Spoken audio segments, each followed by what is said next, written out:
Hello everyone, स्वागत है एक बार फिर से आप सभी साथियों का शिक्षा संकल्प के इस ऑनलाइन यूट्यूब प्लेटफॉर्म पर। कैसे हैं आप सभी साथी? आशा करते हैं कि आप लोग बहुत ही अच्छे होंगे, स्वस्थ होंगे। आप सभी जानते हैं डेली सुबह 11:30 बजे सामान्य ज्ञान की स्पेशल क्लास होती है जो कि बीएड एंट्रेंस एग्जाम 2026 के लिए महत्वपूर्ण है। आप किसी भी स्टेट से हैं, उस स्टेट के बीएड प्रवेश परीक्षा की तैयारी कर रहे हैं तो डेली सुबह 11:30 बजे इस क्लास को करना बिल्कुल मत भूलिएगा।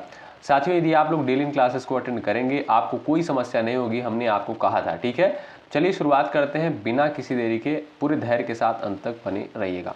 पहला क्वेश्चन देखिए और इस पर आप लोग डबल स्टार लगा लीजिएगा, मोस्ट इंपॉर्टेंट है। यहाँ से जो है सवाल पेपर में बना हुआ है। सत्रिया जो है किस राज्य का शास्त्रीय नृत्य है? आंध्र प्रदेश, उत्तर प्रदेश, केरल और आपका दिया है असम।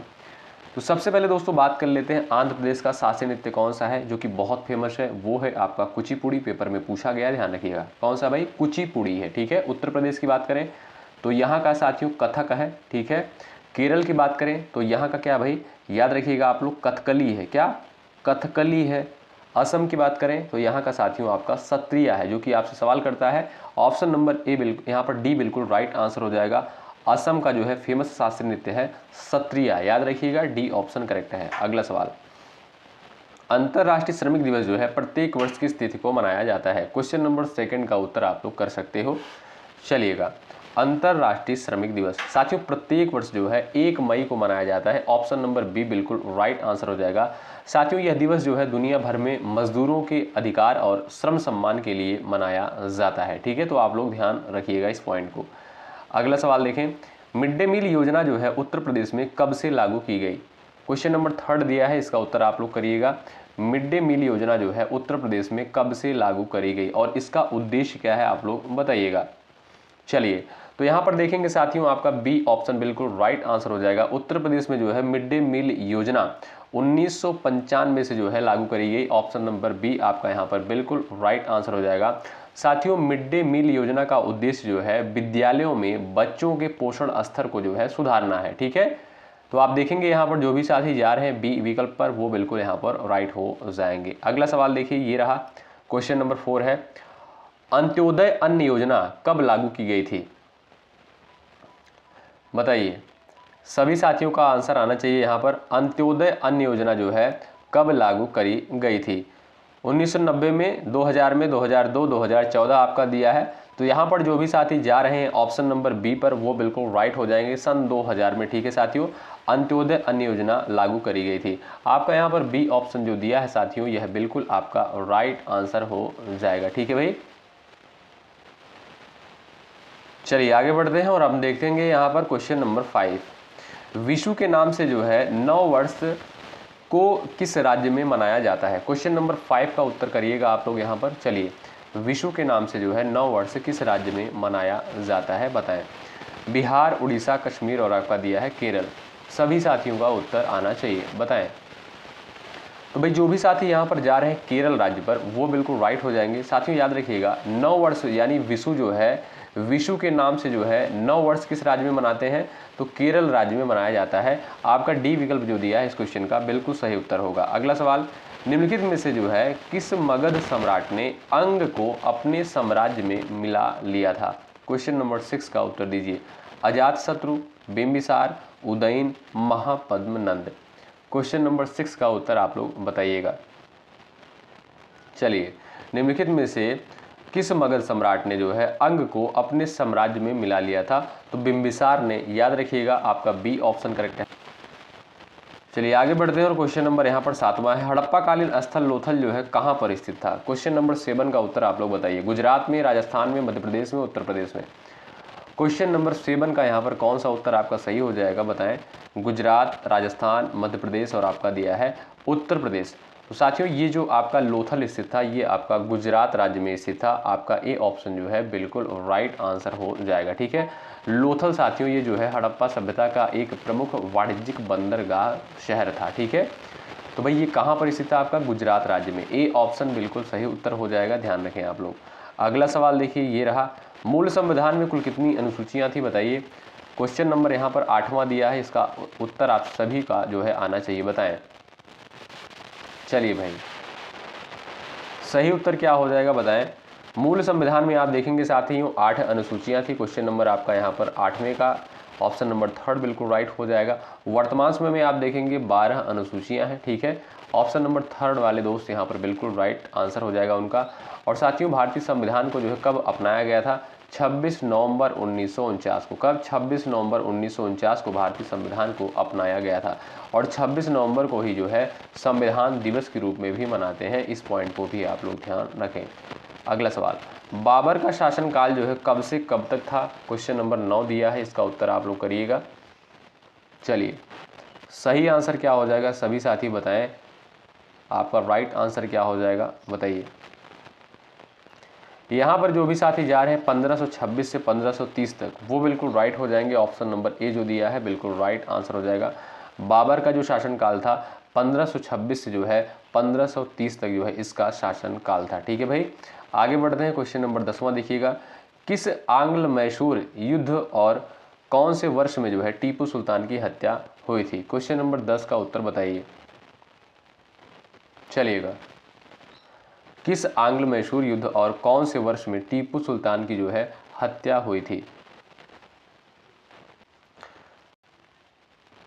तो भाई यहाँ पर जो भी साथी जा रहे हैं ऑप्शन नंबर यहाँ पर 3 पर, वो बिल्कुल राइट हो जाएंगे। साथियों टीपू सुल्तान की मृत्यु जो है चौथे आंग्ल मैसूर युद्ध, और चौथा आंग्ल मैसूर युद्ध कब हुआ था? 1799 में हुआ था, ठीक है।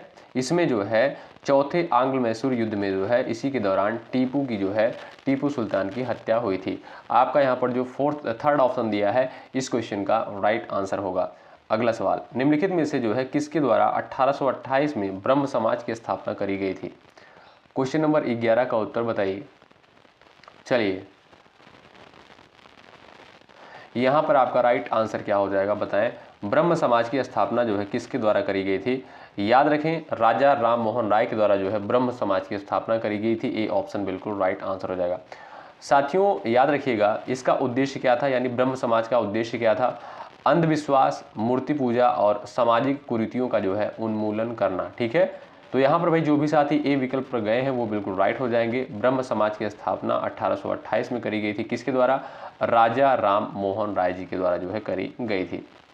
अगला सवाल, असहयोग आंदोलन के प्रारंभ के समय वायसराय जो है कौन था? क्वेश्चन नंबर 12 का उत्तर दीजिए। चलिए भाई, सभी साथी आंसर करिएगा। असहयोग आंदोलन की शुरुआत साथियों कब हुई थी? तो बात करें असहयोग आंदोलन की शुरुआत की तो 1920 में इस आंदोलन की शुरुआत हुई थी। किसके नेतृत्व में साथियों? महात्मा गांधी के नेतृत्व में, ठीक है। और इस समय जो है वायसराय कौन था? लॉर्ड चेम्सफोर्ड जो है इस समय साथियों वायसराय था। बी ऑप्शन जो है बिल्कुल राइट आंसर हो जाएगा। ध्यान रखें, ऑप्शन नंबर आपका बी करेक्ट होगा। अगला सवाल, स्वराज पार्टी का मुख्य कार्यक्रम साथियों क्या था? बताइए, स्वराज पार्टी का जो है मुख्य कार्यक्रम क्या था? परिषद में प्रवेश, संवैधानिक विरोध, ग्रामीण पुनर्निर्माण कार्यक्रम, इनमें से कोई नहीं। चलिए बताइएगा। अगर बात करें साथियों हम लोग स्वराज पार्टी की, तो इसकी स्थापना कब हुई थी? स्वराज पार्टी की स्थापना जो है 1923 में करी गई थी। इसका उद्देश्य था साथियों, इसका जो मुख्य उद्देश्य था, विधान परिषद और विधानसभा में प्रवेश करके ब्रिटिश शासन का संवैधानिक विरोध करना।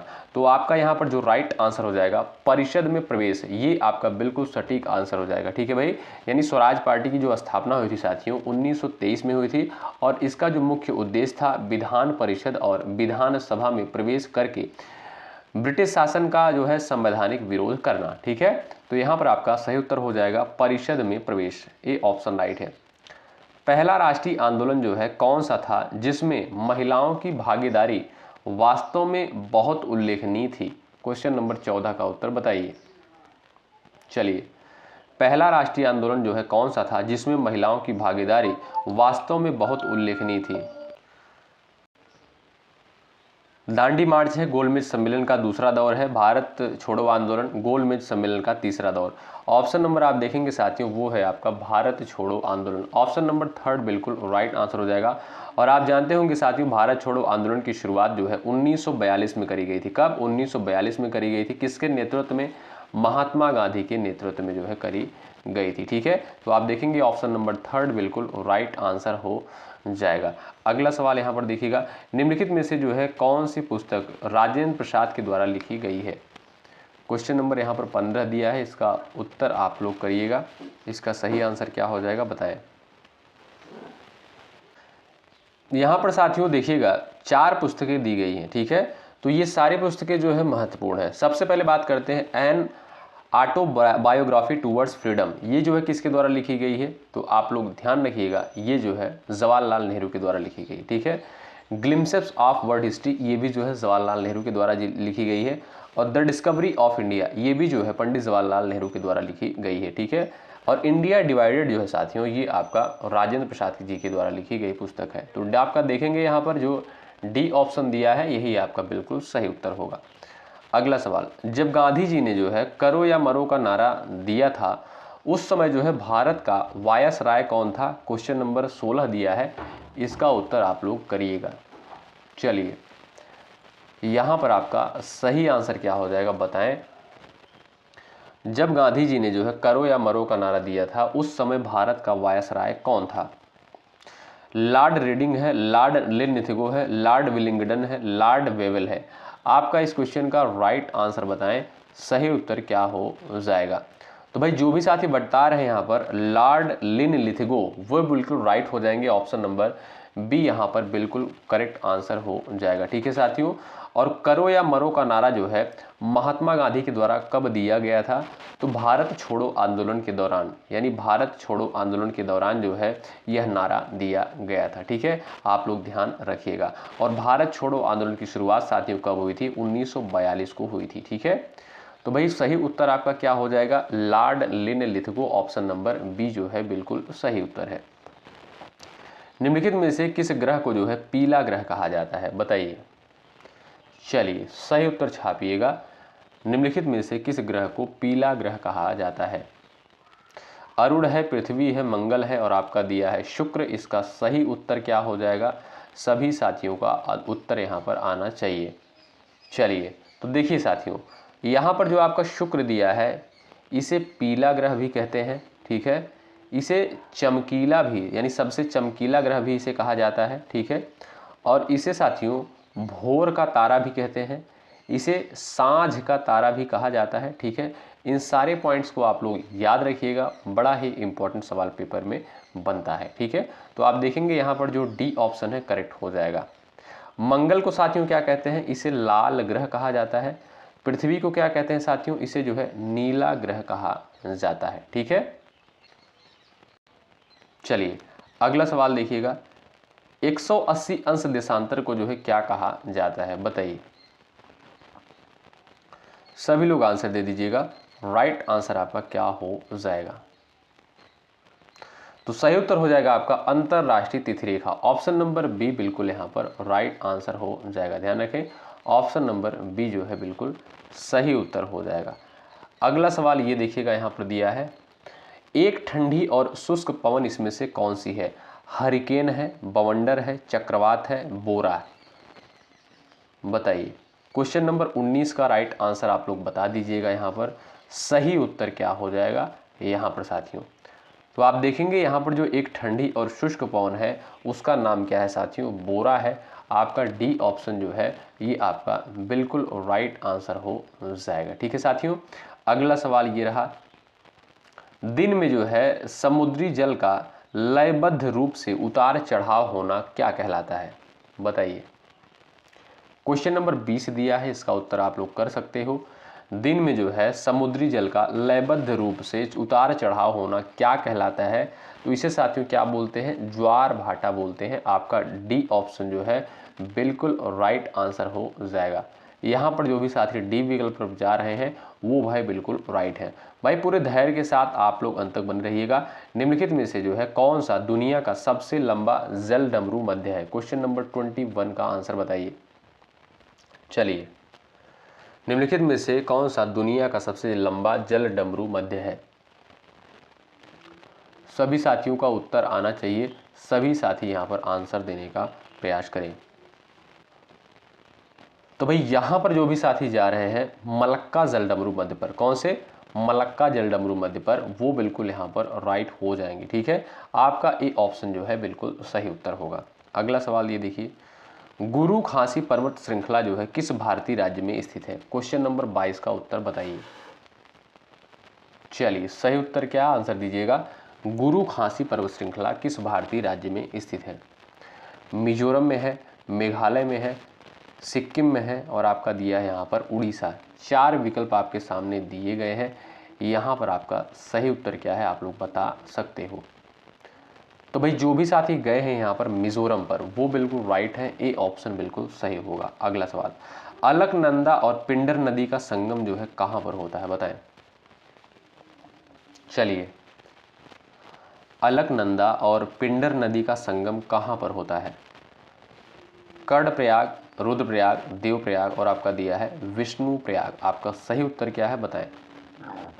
तो भाई यहाँ पर जो आपका राइट आंसर हो जाएगा साथियों कर्णप्रयाग होगा। क्या भाई? कर्णप्रयाग होगा। आपका ए विकल्प जो है बिल्कुल आपका सही आंसर हो जाएगा।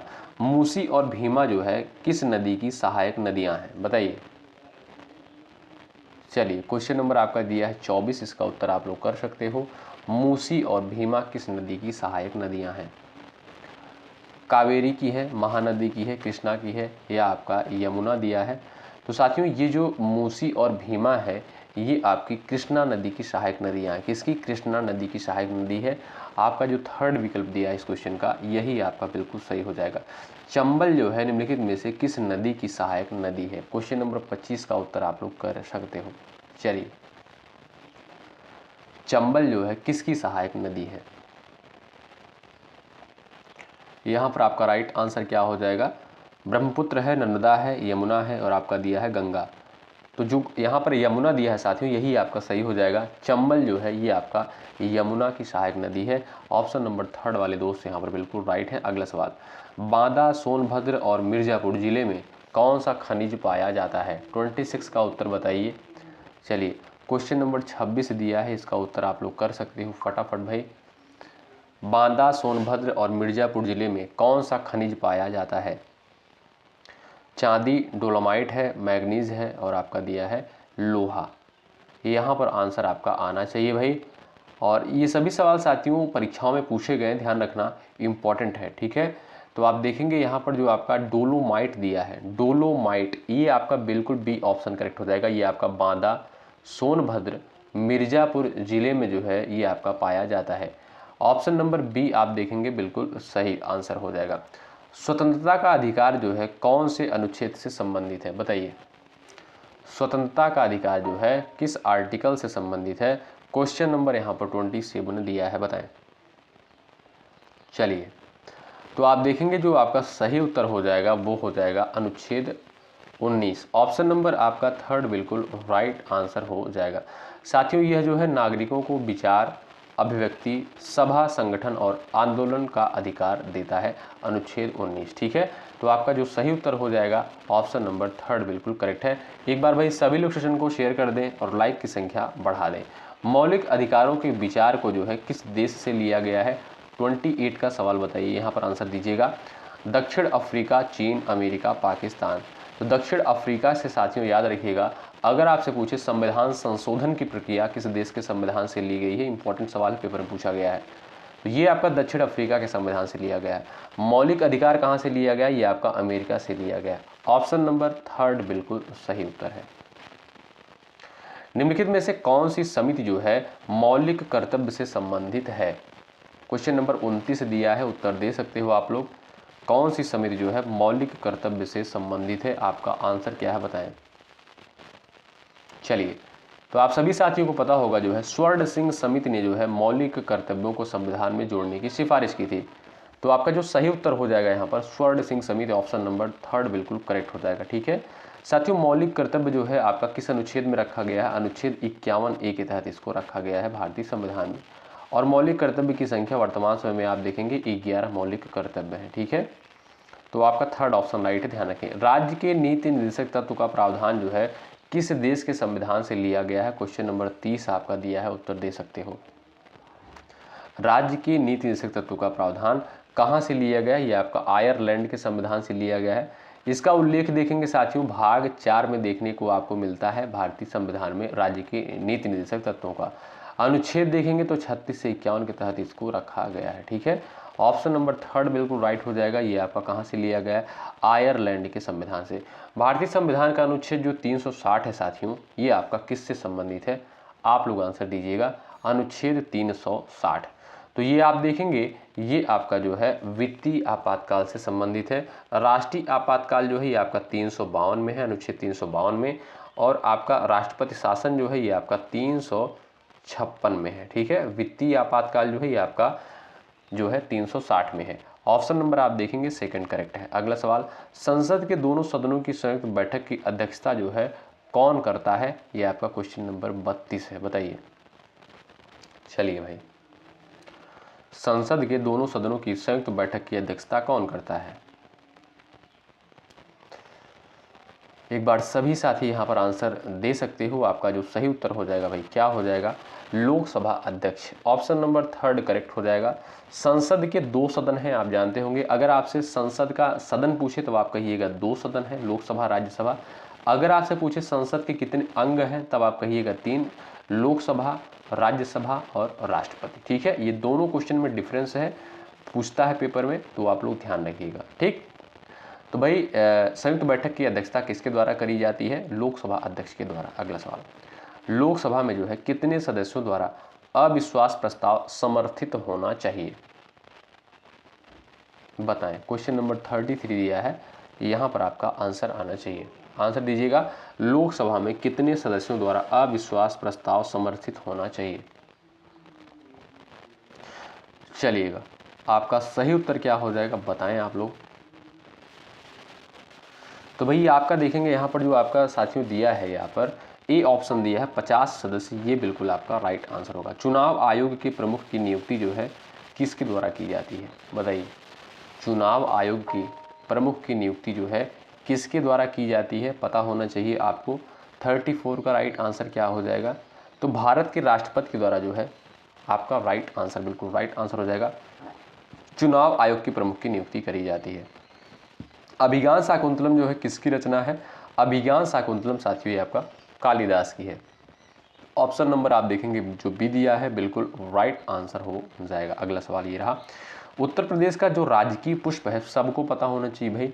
और साथियों ये पेपर में सवाल पूछा गया। अब कुछ लोग कहेंगे कमल, जिनका जवाब बिल्कुल गलत हो जाएगा भाई।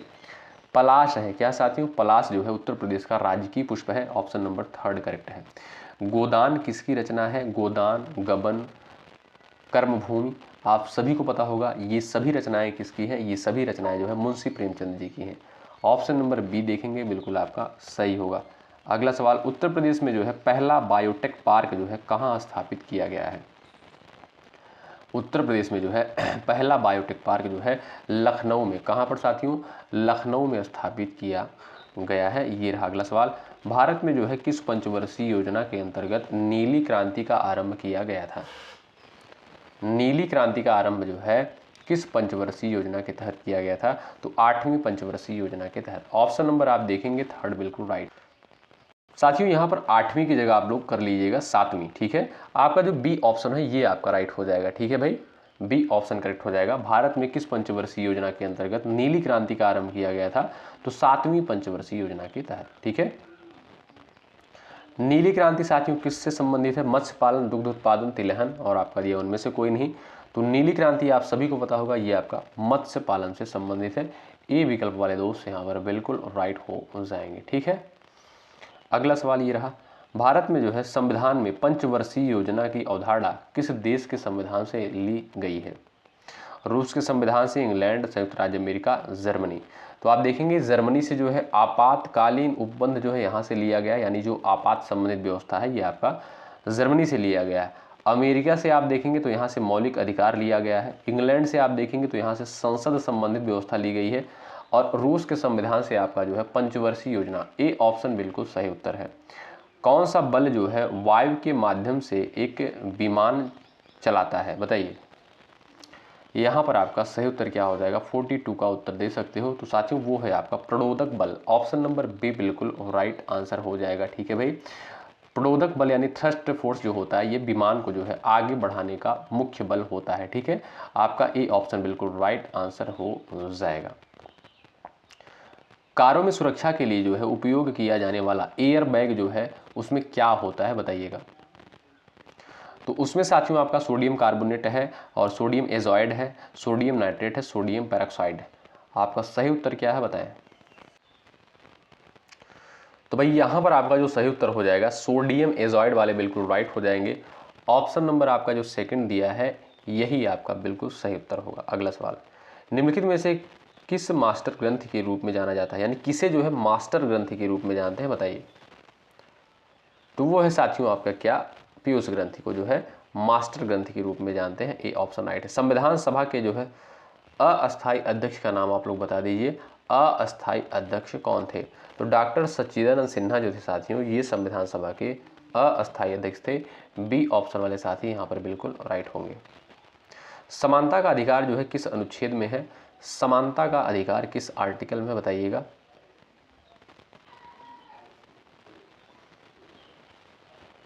तो सही उत्तर भाई क्या हो जाएगा आपका, यहाँ पर देखेंगे आपका जो है अनुच्छेद 14 बिल्कुल राइट आंसर हो जाएगा। ए ऑप्शन बिल्कुल सही आंसर हो जाएगा। ठीक है भाई।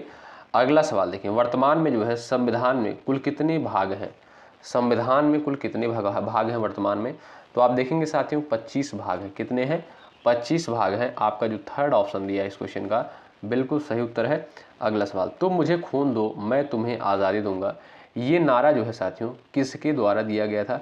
तुम मुझे खून दो मैं तुम्हें आज़ादी दूंगा, सुभाष चंद्र बोस जी के द्वारा। ऑप्शन नंबर थर्ड जो है बिल्कुल सही उत्तर है। बिहार का शोक साथियों किस नदी को कहा जाता है? गोदावरी है, कोसी है, यमुना है, गोमती। कई बार हमने आपको बताया भी है। बिहार का शोक साथियों ये आपका कोसी को कहते हैं। बी ऑप्शन करेक्ट आंसर हो जाएगा। ठीक है। और बंगाल का शोक किसे कहा जाता है भाई? दामोदर को कहते हैं। ठीक है। ये लास्ट सवाल, इसका आंसर आप लोग दे दीजिएगा। मौलिक कर्तव्यों की संख्या कितनी है? ये तो आप लोग आसानी से बता दोगे। आप लोग बताइएगा जो 10 मौलिक कर्तव्य भारतीय संविधान में जोड़े गए थे ये किस संविधान संशोधन के द्वारा और कब जोड़े गए थे? देखते हैं किसका किसका आंसर जो है आता है। और हमने ये जो है क्लास में डिस्कस भी किया है। 10 मौलिक कर्तव्य जो है ये आपका कब जोड़ा गया था और 11वां मौलिक कर्तव्य जो है कब जोड़ा गया था? देखते हैं किसका किसका आंसर आता है। ठीक है। तो इसी तरीके से आप लोग इस क्लास को डेली सुबह 11:30 बजे ज़रूर आप लोग अटेंड करिएगा। ठीक है। यहाँ पर साथियों जो प्रश्न करवाए जाते हैं बिल्कुल पिछले वर्षों के आधार पर ही करवाए जा रहे हैं। ठीक है। आप लोग पिछले साल का पेपर देखेंगे तो आपको चीज़ें क्लियर हो जाएंगी। ठीक, चलिए मिलते हैं आपसे अगली क्लास में। जय हिंद, जय भारत।